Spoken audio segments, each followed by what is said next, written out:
Fun.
Welcome back to the Duck Fellas podcast, episode 32. This week, it's hosted by just old Zach and Tyler. Starting to get real lonely in this chat. Yeah, well, Cade has an excuse tonight for once. He does. A decent one for once. Yeah. He's doing his Knoxville Nights podcast, and can't blame the guy for doing that one. Nope, not at all. Speaking of Cade, he had a good week this week at the track, took the points lead back, and there's only 2 more races left in the year. Yeah, I mean, if he can keep it together for 2 races, it'd be pretty hard for him to get passed up. I mean, if he can win this weekend, it won't lock it up, because knock on wood, nothing bad happens to him, but it'll make it pretty. I mean, all he's got to do is make an A main and finish the race at that point. Which no, I'm kidding. I mean, he hasn't missed one yet. Other than last week for the 360 shootout. Yep. No, hopefully he can keep her together. Be nice to see Cade hoist it up. Yeah, no, that'll be awesome, honestly. But this weekend was the Delta Expo. What a great time that was. That was super great. Yeah. No, it was a fantastic time. Just a long weekend, which I feel like everybody that was there kind of expected that. Yeah. I will say next year, I'm pretty sure we'll be going down to Kansas City, which we'll touch on that here a little bit later. But I don't think we're going to party as hard on Friday night. No. That made the whole weekend just rough. It did, yeah. I don't even know if I want to wanna go that hard either night next year. Not no, I don't no. I mean, I like to have fun. We had fun, but We did. just It just was a little real, too much fun. it was fun. It wasn't real fun. No, but it was a good time. Ran into a lot of good vendors, met a lot of good people, so Yeah, absolutely. It was really cool to kinda interact with some people that I've never met, and they knew us. So, that was actually pretty cool it to was. have that It was experience. kinda cool to see somebody stops and grabs you and wants to talk to you out there. Right. But we'll get back to the Delta Expo here. We'll kinda touch these 2 first things are some things we're gonna talk about a little bit later, about a little over halfway through the podcast here. But the first one is Minnesota's got a 3 duck bird limit that they're looking to have I don't know if they're doing it next year, but they're looking for feedback on that to see what I people's couldn't see ideas it are on was that. yeah, I couldn't see when they were trying to implement that. I It's mean, not gonna I be this year because the digest is already out. no, I didn't know if like next season or if it'll be 3 years or what when they're gonna try to do that, so, I mean, I've got my opinions on it, but Yeah, I'd like to see some other guys if they've got opinions on it. absolutely. I'm sure we might have a few opinions in here tonight about that. But also, North Dakota just freshly released their fall flight forecast and how the duck brood is doing and looking in Looking the great good? state. According to that, it's looking good, Well, which we will also I'll get to a say lot more detail on that. I'll say according to that, but it's a different route. Right. And then probably the most wild one that I've seen this week, and I the first person I've seen say something about it was Mr. Bill Smith, good friend of ours here that's always in here every now and again. He posted a thing, and it's DU just responded to it today on their page, and it said, "Don't drain the duck factory." I see there's a proposal out there that would allow drain tile to lower water levels by up to a foot on protected wetlands, which that could be absolutely detrimental to the There's prairie a pothole region. there's a reason it's in a protected wetland. Well, I yeah, but it's protected, but still, I mean, even if they did go to drain that a foot, I mean, a lot of these potholes are only 6 inches, 8 inches, Well, a foot deep. that's when I should have said the wetland, like, I can't imagine that when we introduced any sort of protected wetlands, we were talking about damp soil. So, I mean, if you're gonna drain it all out, I feel like that, you're gonna defeat the purpose there. Yeah. I mean, I would say as a vast majority of us waterfowlers, we're very much against drain tile. I mean, it has a purpose, but it is killing our potholes. I mean, it's murdered Iowa's prairie pothole region. It's not even a thing anymore.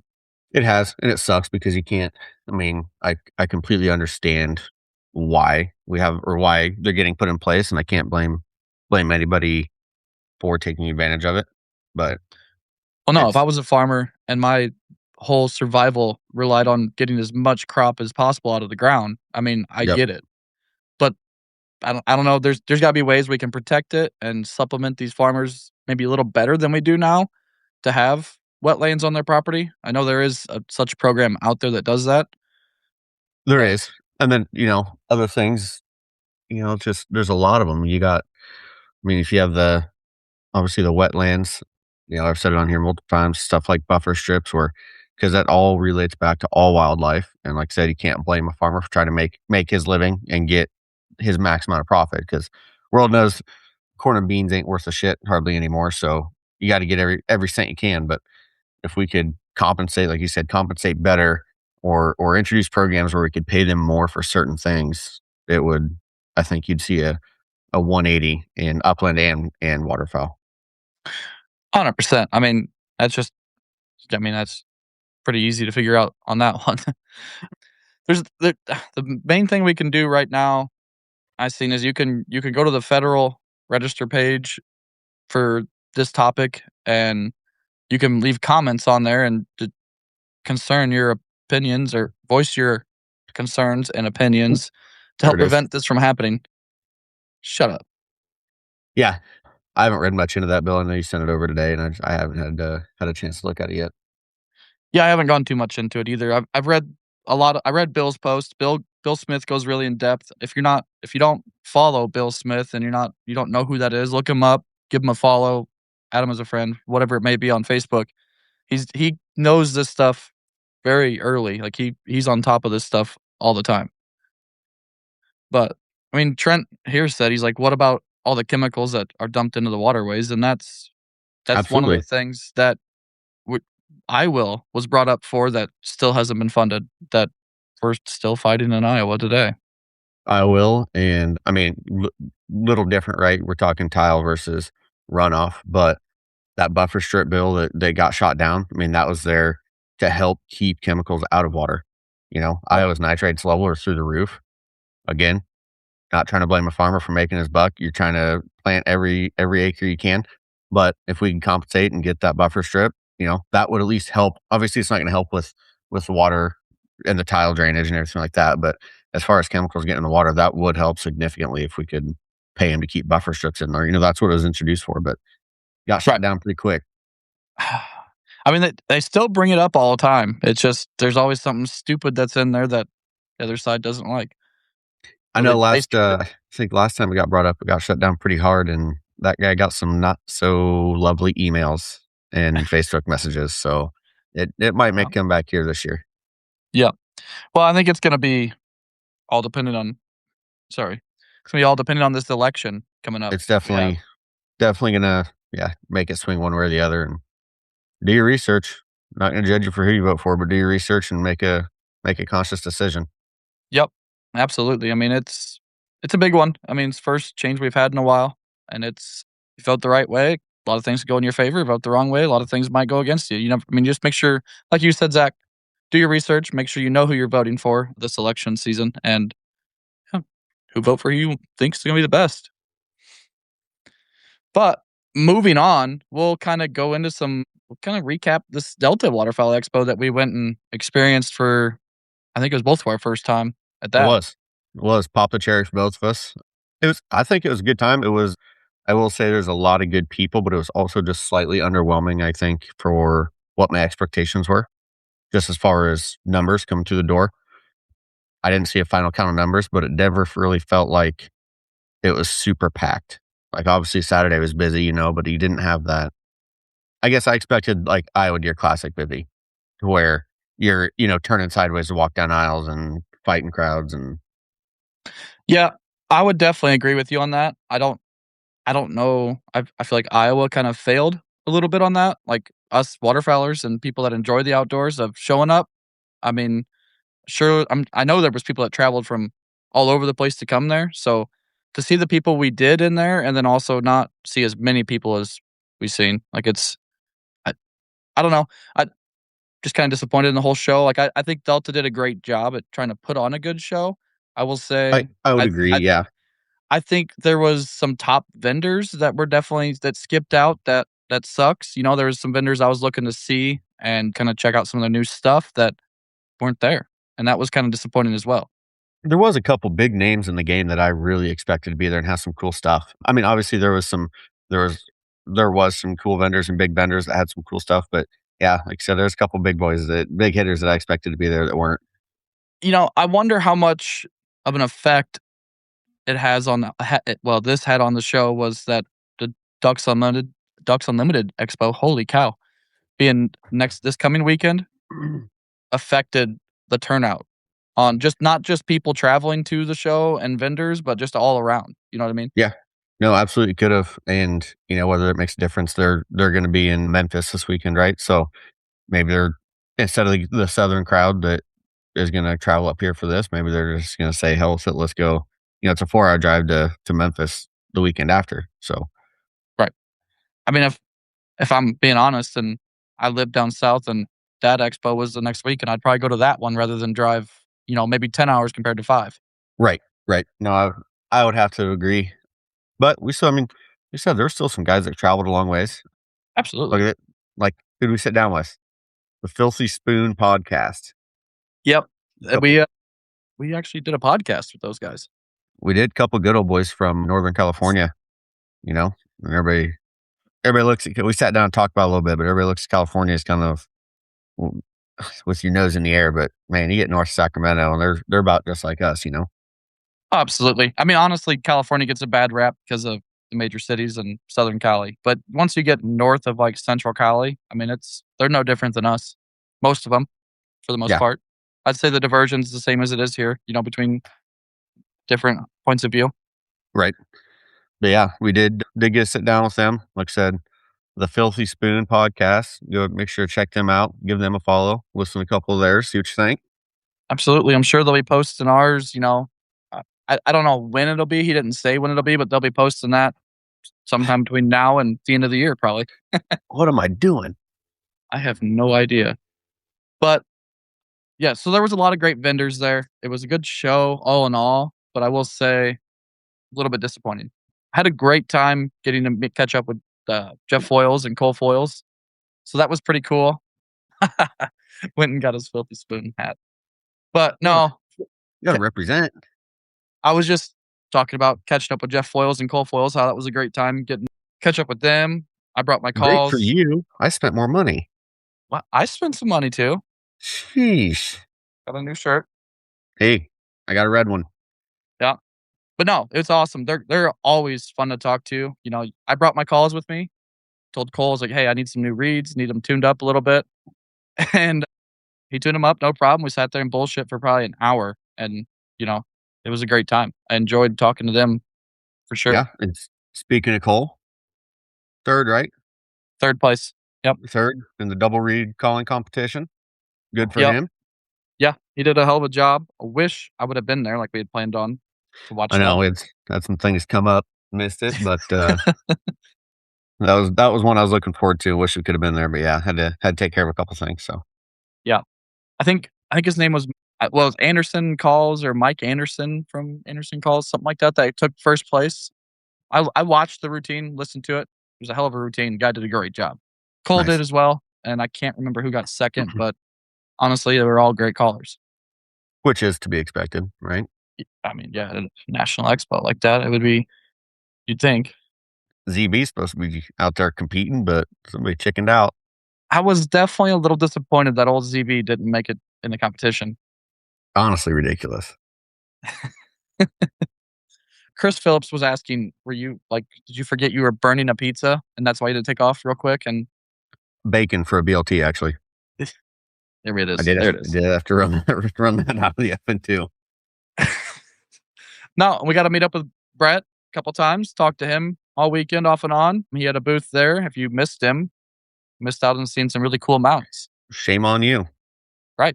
And you missed Yeah, out on entering the raffle. yeah. Sticker raffle, $5 sticker gets you 500 off a mount. He did it twice. He was only gonna pull one winner, and he pulled two. Did he pull two? I seen the first one. Yep, he pulled 2 winners. So I mean, hats off to Brett. He's an awesome guy. If you're looking to get a bird mounted, hit him up. He's just awesome to deal with. And he does great work. I'll say his mounts are exceptional. Picked up my 2 mallards from him. So if you were walking by, there's 2 flying mallards behind him there. Those are both my birds. So fantastic work and fantastic dude. 100%. And one guy that we got to talk to quite a bit was Mr. Joe Heinz and Joey Dyer. So that was really cool. We met Turkey. Got to talk to Turkey, hang out with Turkey at the second night, the appreciation night Yeah, for the expo. appreciation. Yep. We had a great time, good talks, good laughs. He tuned my goose call up because I used his call for goose hunting, and yeah, he's straight up just awesome guy. Honestly, Yeah. Both super good dudes. Got to talk to, yeah, I talked to Dyer quite a bit Saturday night. yeah, Super good dude. Trying to, hopefully we can get together this fall or something and hang out a little bit. yeah. No, I'm kind of hoping that we can make something work in November or something to get on a hunt or two together. I know we Yeah. talked about trading some hunts, and we'll see if that works out. Hopefully so. Who else was there? The Sitka had a booth, obviously, and they had a little rain booth. You could go in. You wore Don't, some. don't judge the rain booth. Okay. I Tell us got in the about the rain. rain booth. You had to throw on their waders and a wading jacket, go in the rain booth and take a picture, and you got a Pop-Tart holder and a t-shirt. How was it? How was that experience? Did it Well, feel a to little be fair, awkward? it was a little awkward when a grown man is telling another grown man to smile while you're standing in the rain. Um, but hey, I got my Pop-Tart holder and that's all I wanted. Did he tell you to say cheese? Yeah, he's like, "You ready? Smile." I'm like, "Dude, just take the picture." I'm like, "Come on." It's embarrassing. I wish I'd have known you were in there. You just There's a come walking reason I back did not over. tell you. There's a reason I did not tell you where I was going. I really wanted to do it just for the Pop-Tart holder because those things are pretty cool. Like, They are. they're impossible to find, I but know. I didn't wanna be embarrassed by doing it in front of a bunch of people. I definitely would have taken a picture and thrown it on the Duck Falls Facebook page if you would have been in there. By all means, and you had to have if it Right. woulda happened. That's what I mean. I wish I'd have known you were doing it so I could have taken a picture of you and posted it. Oh, Oh, good times. But but yeah, got a T-shirt, got my Pop Tart holder for the 4 Pop Tarts I eat a year. 4? Yeah, that's about all. I'll get a box and I can't quite finish them. They're dry and pop them Yeah. apart. You gotta put them in the toaster and then put a little butter on them, on the brown sugar cinnamon ones. I'll make That sure to can we get a toaster in the boat this year that no, runs we off don't have a propane? no, Mm, no. skillet fried it is. We're always Hand out of fried propane. Pop Tarts. We are out of propane all the time.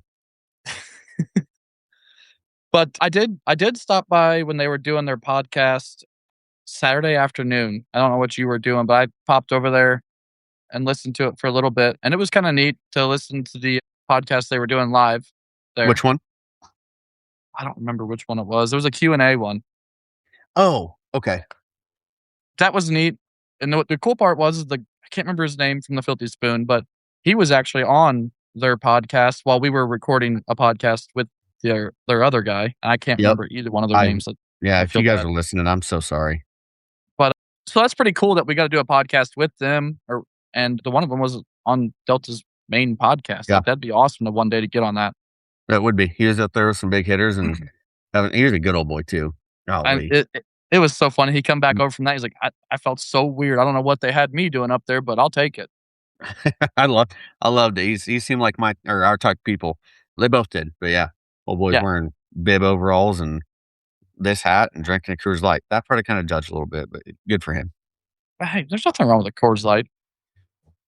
Okay. Get over it. Grow up. But yeah. Let me ask you a question. Out of all the booths there, let's take away our friends. What was your favorite booth at the expo? Like with Okay. just looks and everything. Oof. So like this is gonna sound bougie because that's kind of what it's geared towards. The decoy booth, they had them chairs set up and they were pouring everybody whiskey if you came over and hung out with them. So I was able to sit in a leather chair, have a bourbon, buy a sweatshirt and a hat. Super. I mean, a couple of guys, right, were from the Des Moines chapter at Delta, so we knew them. But Brad, I think it was Brad, was the owner. He was there, looking dapper, camouflage pants, leather coat. That was a good looking booth. It was really clean looking, honestly. Yeah, yeah, But well put together. and little small. You know what I mean? A little smaller dude. Try to give them a shout out too. It's obviously your big guys were there that had some cool booths. Like I mean, like them or not, I thought Combat Waterfowls booth was kind of cool, some neon signs, and hey, Mojo's there. Obviously, had a giant spread. Those big guys always have kind of cool booths and stuff, but got to shout out the little dudes. Well, speaking of Mojo, I will say, and big guys, I'm highly disappointed in what Lucky Duck brought to that expo. Oh yeah, I mean, they that's they had a big space filled with nothing. right. Well, That's um, Mojo, Lucky Duck didn't bring anything, and Avian wasn't there. Now, obviously, Avian's, some guys look at it and turn, and that's fine. But I'd like to see their motion decoys. You know, it would have been cool for them to do what Mojo did and have have their motion decoys out before you see them in action.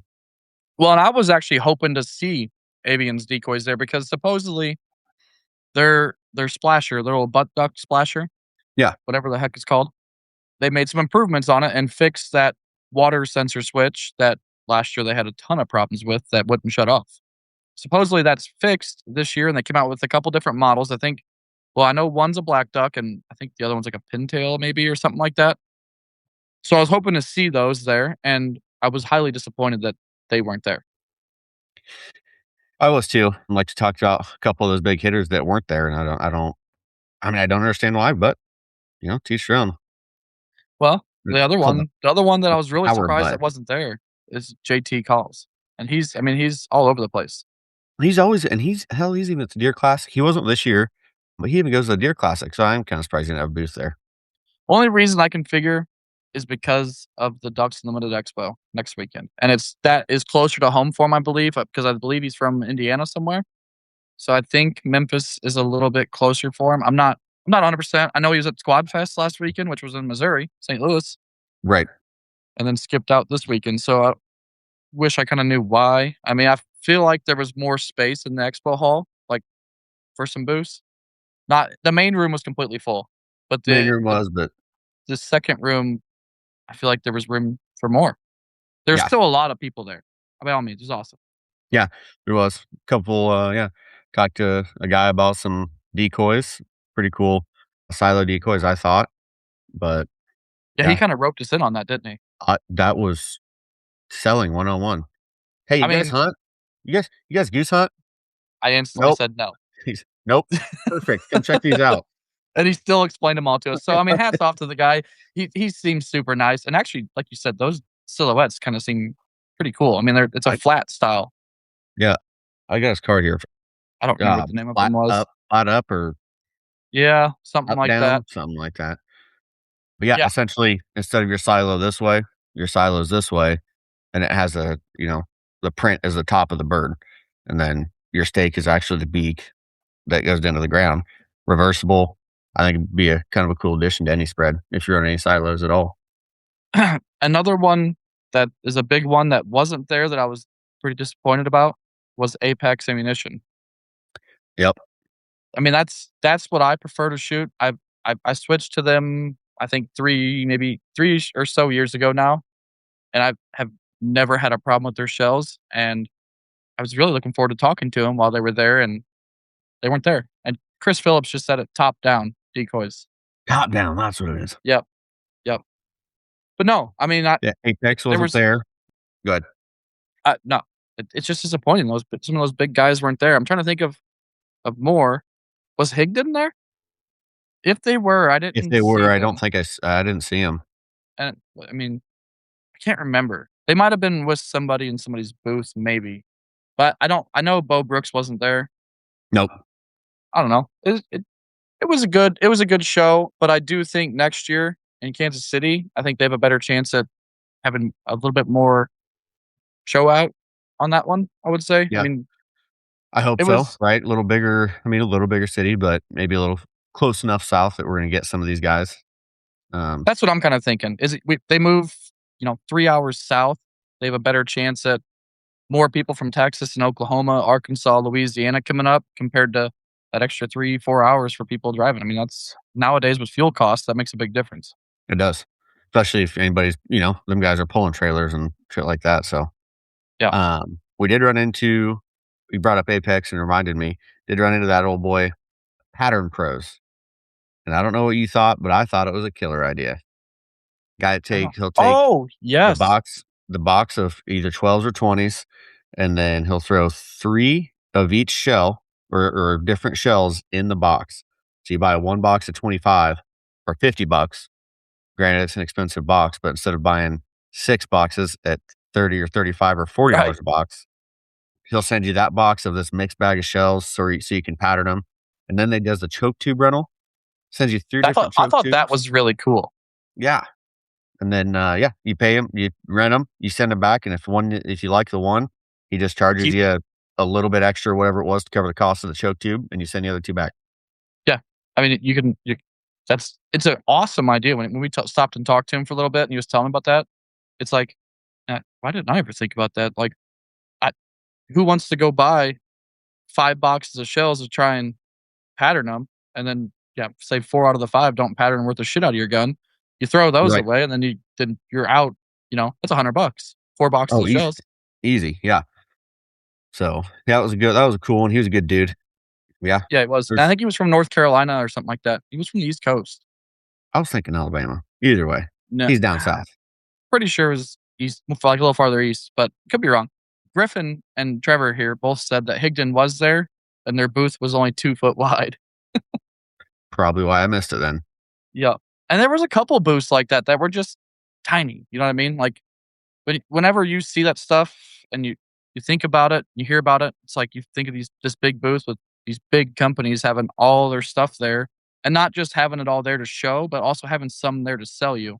There was a Right. lot of people there that didn't bring anything they could sell you, and you had to order it, and they would ship it to you. It's like, "Oh, okay, yeah, I really didn't wanna do that." I miss the old It's days where you go to somewhere and you could buy something and walk out of the store with it that day rather than order it. well, and I'm an impulse buyer. It's Yeah. like, if I'm sitting there looking at it, I'm like, "Oh, that'd be sick. I'll buy it." But it's like, "Hey, go to the website and order it." There's a 98% chance I will not do that. No. Because 'cause I'll go home and I'll think about it and be like, "Nah, I don't need that right now. Yep. Yep. Maybe I'll order it later. I'll order it when it gets a little closer to season, then it gets closer to or then it gets to be seasons here. It's like, well, fuck it, maybe next year." I don't need that. I Yeah. lied. Yeah. Great show. Like I said, next year, Kansas City, July 23rd through 25th. Yep. So hopefully that one's got, again, I think it's gonna be a great turnout, but hopefully maybe a little bit bigger players there, a little higher numbers for attendance. Well, and it might help out that we might actually have a booth at that one, so maybe that'll help attract some more people there. Oh, yeah, I'm sure about 1,500 people are coming through that door just wanna talk to Tyler and Zach. Who wouldn't? But we'll get our Pokemon cards for Pookie if he shows up to the expo. Ah, ooh, that's a good idea. Giving out Pokemon cards. We'll go through and hide one somewhere in a show. If you bring it to us, you get a signed Sitka butt plug.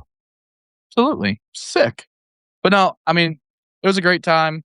Definitely look hopefully next year we can make it down there, maybe even have a booth, kinda see how things go. Even Trent here and Trent's like, "You gotta have show specials." Luke said L&M Custom Blinds wasn't quite his L&M Custom Blinds. He built a blind for Brett this weekend, so that's why he's saying L&M Custom Oh, Blinds. okay. And then Chris, he said you had to order Gerber rigs because they really didn't have much there on Sunday, but they did have quite a few there on Saturday, like, the whole table was full. So maybe they Yeah, just ran out of what they brought. Oh, maybe. I don't know. they could have, but yeah, that's again, rigs are something that, like, if I'm in the moment, I'll buy a couple dozen, so make sure I've got them. If it comes season time, I'll be like, "Ah, I'm just gonna run these same kinked up ones that I've been running, and it'll be fine." Well, right here, I kinda wanna yell at this guy right here, Brett Bill Smith. He said it was a good show, he thought. Now, you were here in Des Moines and at the show, and you didn't get a hold of us and tell us you were there? And don't lie, you didn't think. That's terrible. Ban that guy right now. I do wanna say, I'm not trying to say it was a bad show by any means. No, it We're was a just good time, yeah, and there was a lot of stuff there, like, if you didn't go, you definitely missed out on something pretty neat that doesn't come around very often, but for what we were expecting, it was not as many people and not as good of a show, like, there was a lot of stuff there, but the lack of people that showed up was, I thought, not very good for what should have been there. yep, I would agree. Let's move on. Let's get into some of this, Yep. Enough stuff on we the got on tap expo. here. Get into Yeah. I'm gonna start with little North Dakota fall flight Fluff from that? forecast. Yeah, so this just came out today from North Dakota. It's pretty promising, a little bit exciting. It's kinda what we thought was gonna happen this year with water, like, them getting a lot of rainfall last year, halfway through the year, and that rainfall continuing through this year. So, the duck brood numbers are up 55% from 2025, and North Dakota Game and Fish migratory game bird biologists expect a fall flight of ducks about 9% higher than last year, which is awesome news. I mean, you could take it with a grain of salt to a point. Obviously they know more than we do about it, but these are all estimations. But that's still exciting either way you look at it. Yeah, it gives you some hope. Gives you some hope for some better numbers, whether it actually turns out or not, whatever. But if you can go into the duck season with little hope or luck on your side with that, then great. Absolutely. Yeah, that's what we're saying here. Yeah, so mid-July water index, we just talked about what kind of rain they were getting last year or late last year and then this year. So 2026 mid-July, it's up 36% from last year. Well, that's crazy. That's a lot. Yeah. Uh, we're saying, you know, additional, precipitation in the Devil's Lake area created excellent wetland conditions, which, Yeah, I'm sure it would. Well, it Instant also says instant there that the far northwestern got considerable rainfall, which when we were up there this fall, northwestern North Dakota was dry. Like, there wasn't very many potholes left up there. Oh, It was really? so dry. I wasn't up there with you. Remember, I wasn't invited? But it's because you're not cool enough to go on trips yet. Understandable. It's hard to argue with that logic. To get your shit together and we can figure that out. Obviously, you're not gonna go this year either because someone decided to try and have a kid right I before duck season. Yep. Well, Like, I still might go. I'm not having it. Uh, that's true. but yeah, might be a difficult one this fall. But yeah, so, Yeah. like, temporary water was abundant in a lot of areas this year in North Dakota's long-term duck production. So it made a big impact, and it's allowing them ducks to have more water and places to spread out, get away from predators, and also not just be so crowded. I mean, when there's a lot of birds on one marsh, your production numbers are gonna be way lower. Yeah. Yeah. And if you want to talk about, I know it's not probably something you love to hear, but if you want to talk about what kind of birds where they're seeing the highest percentages, right? Like obviously mallards aren't listed, I know, but gadwall compared to 2025, gadwall's up 97%, pintails up 76%, redheads are up 76%, and they're saying that is the for redheads the highest recorded in the 62 years of doing the survey. Dude, that's wild that Gadwall had a notable increase of 97%. It's a lot of gadwalls.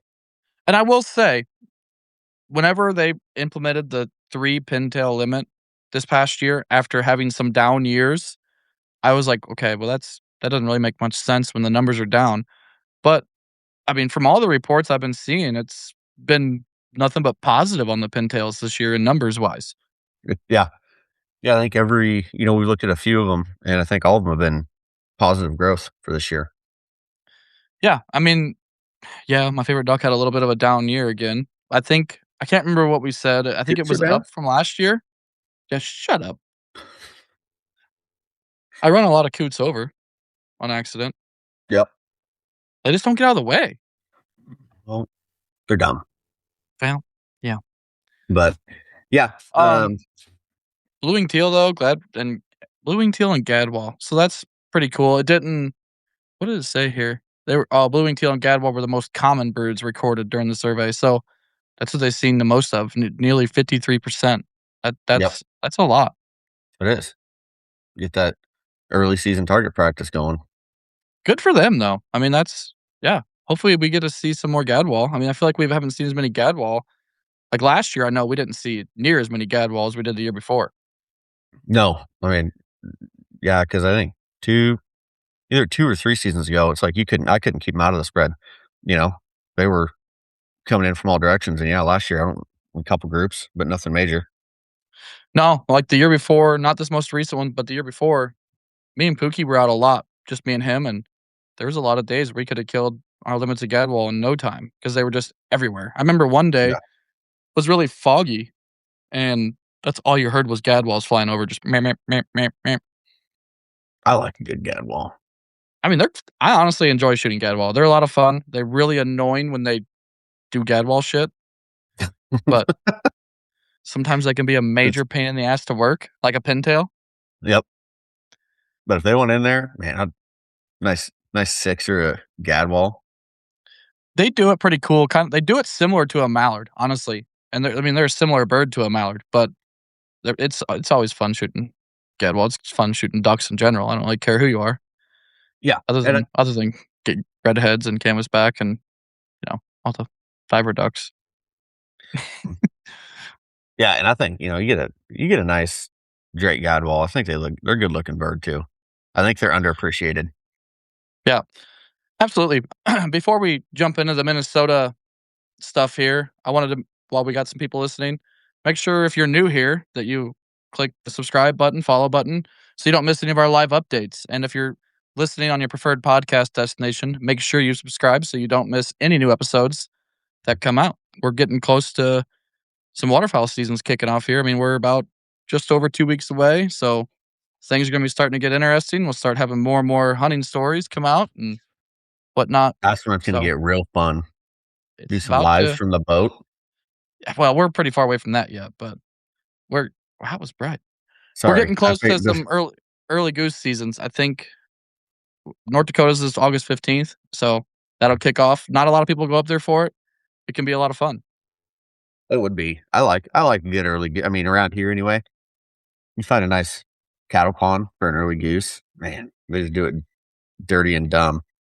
Yeah, and let us know. And let us know if you're heading to North Dakota. Share. I mean, let us know how your hunt goes. Share. I mean, if you had a good time, let us know.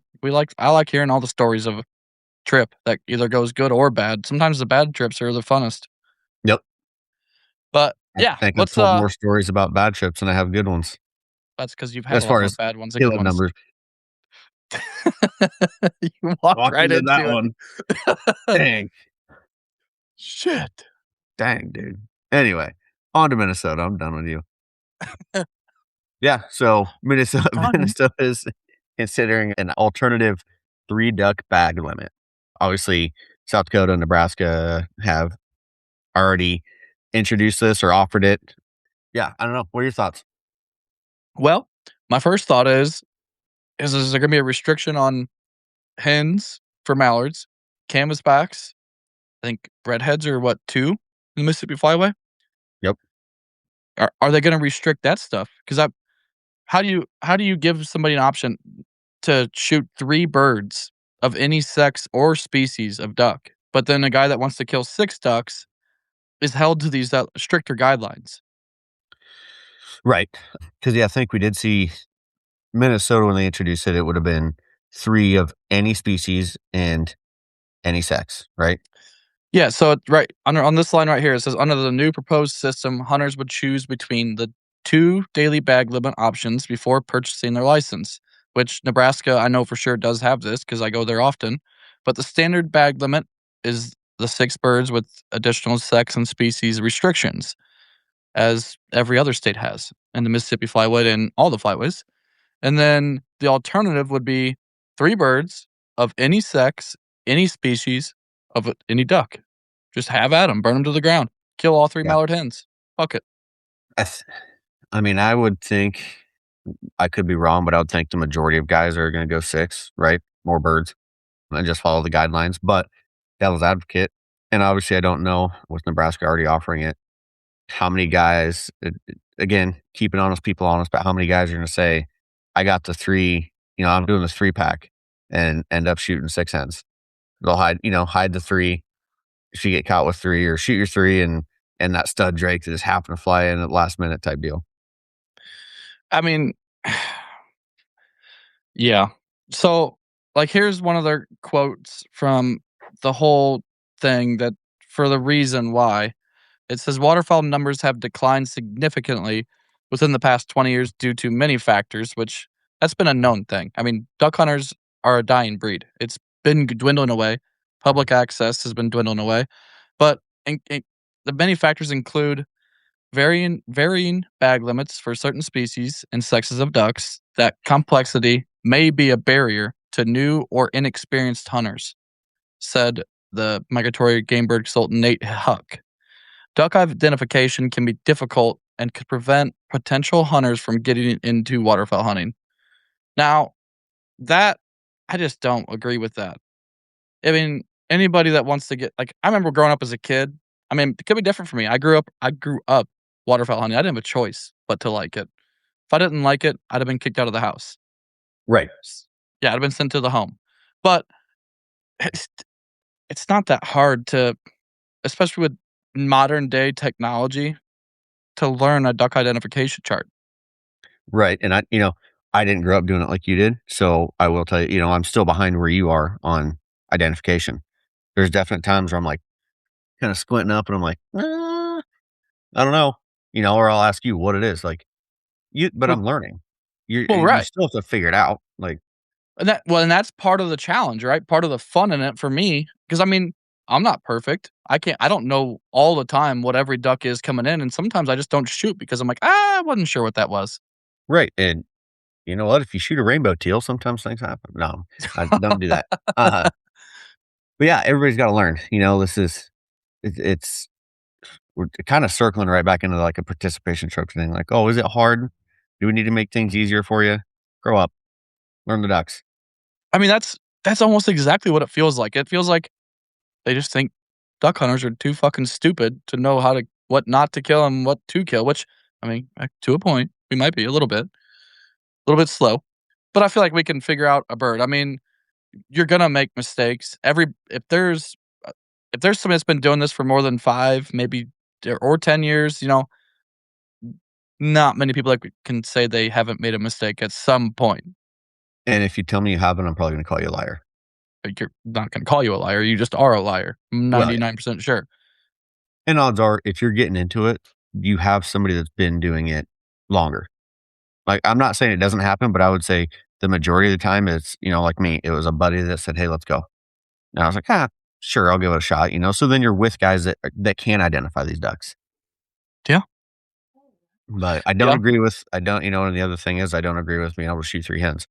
You wanna complain about bird numbers, but we're gonna up the limit on how many hens we can shoot? Well, they do say that we hunters don't have an impact on the population, which that's wrong. I mean, there's you can't tell me we have 0 impact on population. I will say, I do believe that hunter impact on population is relatively small. Well, I'd say it's very small compared to Mother Nature herself, and also man-made disasters, as in draining wetlands and eliminating wetlands in general. I Yep, will say we are below that and probably predators. I will say we're down below that too, but it's still there. Like, there's still a lot of waterfowl hunters out there, and not people that just hunt one state that travel and do it. So, uh, you say a guy from Minnesota goes out and hunts 10 times and kills 30 mallard hens himself by himself.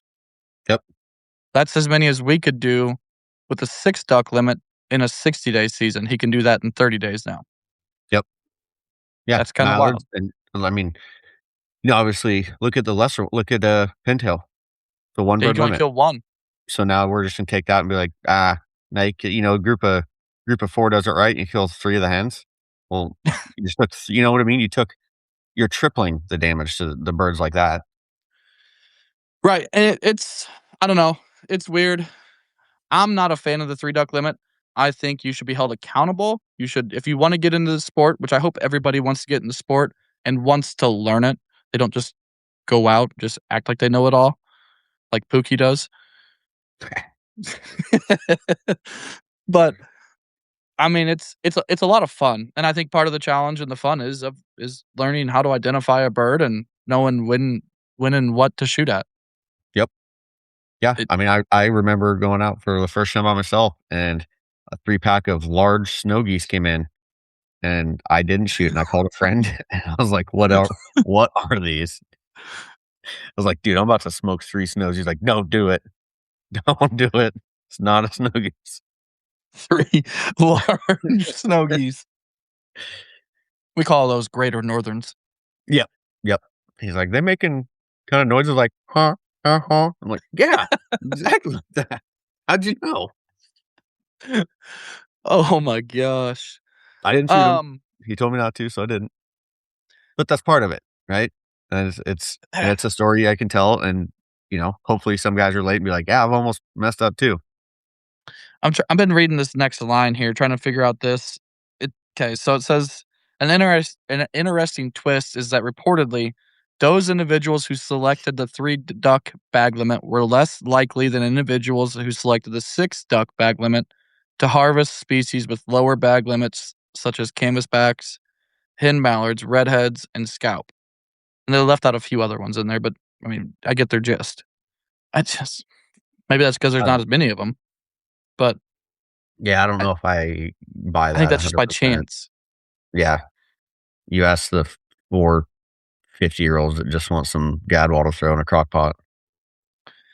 I don't know. I'd like to hear everybody else's opinions on this. If you're in the live right now listening to this, if you have an opinion on this, comment this shoot us your input before we get off the live here. We'll be ending this here pretty quickly, next 5-10 minutes.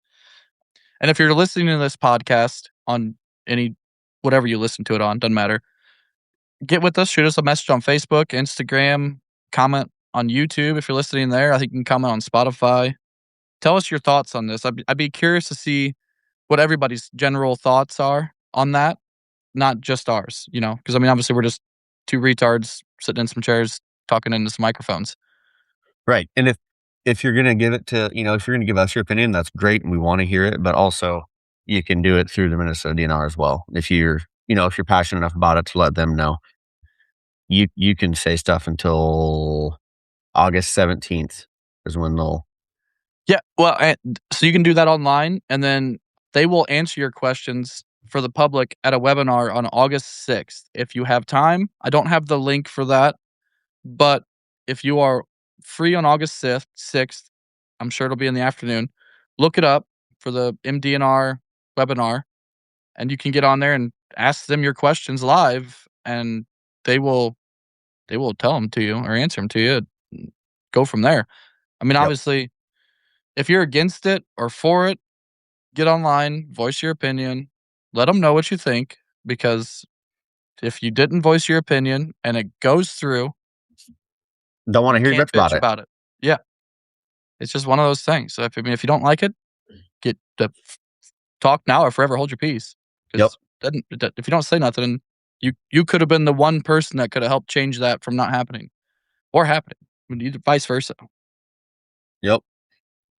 But all in all, I feel like we've had a pretty good podcast here. Really, it's been a pretty informing one, positive one, really, with the fall flight forecast that was released from DU and not DU, but North Dakota today. Yep. So that's exciting. I'd said DU because I seen DU put it on Facebook today after I'd already seen from another friend of mine on Facebook that lives in North Dakota. Yeah, little positive note, little hopefully some pot not I don't wanna, focus on negatives, but a little positive on the expo as well. Some positive duck numbers and Yep, obviously some potential changes, so a chance for everybody to kinda make your voice heard and give your thoughts on it. absolutely. Like I said, if you live in Minnesota and you are for or against it, don't miss out like all of us waterfowl hunters do and put it off, and then you don't voice your opinion, and then you're all mad about it when it goes against what you wanted. Yeah, and then you're on the Iowa Waterfowlers page bitching. I'm sure they got a Minnesota waterfowlers page out there. Oh, probably, I just didn't wanna assume. But I will say, I mean, looking at our numbers for the podcast recently, we do have a lot of listeners in Minnesota, so it's kinda cool that this came up, that we could talk about it because we got a pretty good viewership up there. Yeah, let us know. We're curious to Absolutely. hear your guys' thoughts, so What else you got to add? but Anything, Zach? You wanna close it up with, something here before we get off of here? Like, any kind of punchlines, jokes, anything? no, don't let your pussy willow, don't let your meat loaf. You know what I'm saying? Damn it, boy. Life's a garden, baby, dig it. Just keep on keeping on. Alright, never doing that again. That was great. But we appreciate everybody tuning in tonight and or wherever you're listening between now and our next podcast.